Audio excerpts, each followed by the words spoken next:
देश में इस वक्त लगातार ब्लैक फंगस के मामले बढ़ रहे हैं। कई राज्यों ने ब्लैक फंगस को महामारी घोषित कर दिया है। बिहार और हरियाणा में ब्लैक फंगस के अलावा व्हाइट फंगस के मामले सामने आए।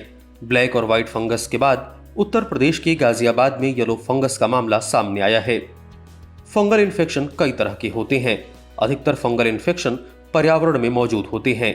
हालांकि इस फंगल से ज्यादा खतरा नहीं होता। जैसे फंगल नेल इन्फेक्शन, दांत, मुंह और गले में होने वाला कैंडिडा इन्फेक्शन।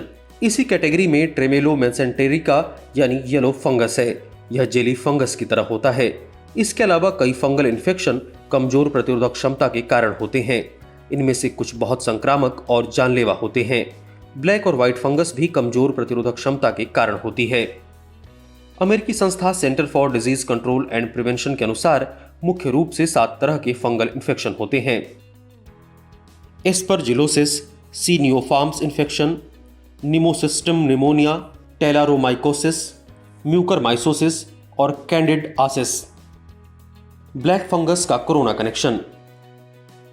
ब्लैक फंगस से ज्यादातर डायबिटिक, कैंसर और ऑर्गन ट्रांसप्लांट वाले मरीजों को खतरा है, या जो लंबे समय से स्टेरॉयड की दवा ले रहे हैं।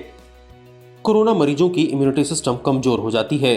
अगर हाई डायबिटिक मरीज को कोरोना हो जाता है तो ऐसे में ब्लैक फंगस इन्फेक्शन होने की आशंका बढ़ जाती है। कोरोना के मरीजों को स्टेरॉयड दिया जाता है। इससे शरीर की इम्यूनिटी कम हो जाती है। ऐसे मरीजों में भी इन्फेक्शन फैलने की आशंका ज्यादा हो जाती है। कौन सा फंगस सबसे ज्यादा खतरनाक है? संक्रमण की दर के हिसाब से व्हाइट फंगस सबसे ज्यादा संक्रामक और खतरनाक है। यह ब्लैक फंगस के मुकाबले तेजी से फैल रहा है, लेकिन मृत्यु दर के हिसाब से देखा जाए तो ब्लैक फंगस ही सबसे ज्यादा खतरनाक है। ब्लैक फंगस के 54% मरीजों की मौत हो जाती है। व्हाइट फंगस में इंसेंटिव कैंडिडा सबसे ज्यादा जानलेवा है। इसके 25% मरीजों की मृत्यु हो जाती है। सीडीसी के मुताबिक व्हाइट फंगस के कैंडिडा ओरिस का इन्फेक्शन ज्यादातर अस्पतालों में भर्ती कोरोना मरीजों में फैल रहा है। गाजियाबाद में येलो फंगस का मामला सामने आने पर हड़कंप मच गया, लेकिन डॉक्टरों का मानना है कि येलो फंगस बाकी के मुकाबले कम खतरनाक है। ये फंगस पहले से ही पर्यावरण में मौजूद रहते हैं। इस फंगस के मामले पहले भी सामने आए हैं। फंगस सामान्यतः मिट्टी, खराब हो रहे पदार्थों, सड़ी हुई वस्तु आदि में पाया जाता है।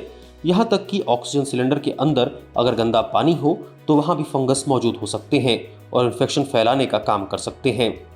व्हाइट फंगस कैंडिडा नामक फंगस से होता है। यह सामान्यतः मुंह, गले, वजाइना में पाए जाते हैं, लेकिन जब ये तेजी से फैलना शुरू करते हैं तो शरीर के अंदर किडनी, हार्ट, ब्रेन को नुकसान पहुंचाने लगते हैं। ठंड लगना, बुखार आना व्हाइट फंगस के सामान्य लक्षण हैं।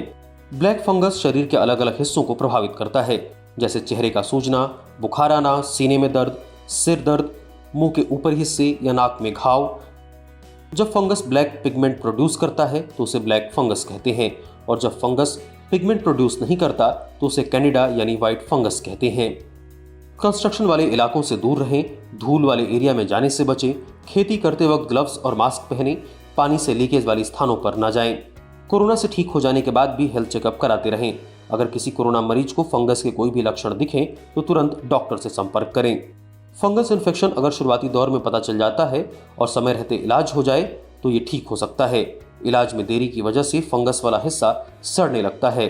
ऐसी स्थिति में उस अंग को काट कर निकालना पड़ता है।